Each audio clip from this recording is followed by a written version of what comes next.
How to sign out of Trust Wallet account. Hey guys, this is Susan from Create Login and Delete, and now let's get started. First of all, just launch your Trust Wallet application on your phone.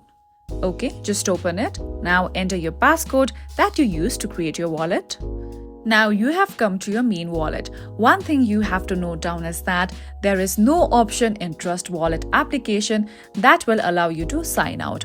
However, if you go to Settings and tap on Wallets here, then tap on the three dots right here and tap on the bin icon on the top right corner, you can delete your wallet that you have been currently using. Just tap on Delete. Just tap on Proceed anyway. Enter your passcode here again. Okay, wait for a while. Now you can see that you have deleted your previous wallet. Now you can again create a wallet by tapping on Create a new wallet and use it accordingly. If you want to follow another step, what you can do is you can launch your settings if you are using iPhone. Now just go to General here. Now tap on iPhone storage. Scroll down and search for Trust Wallet.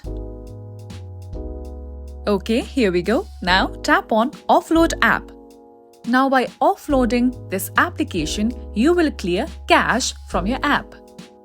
Now after doing all these steps, at last you can just tap on Reinstall application and then use it accordingly by creating a new wallet. So this was it for today, and at last, if you found this video useful and informative, don't forget to like and subscribe.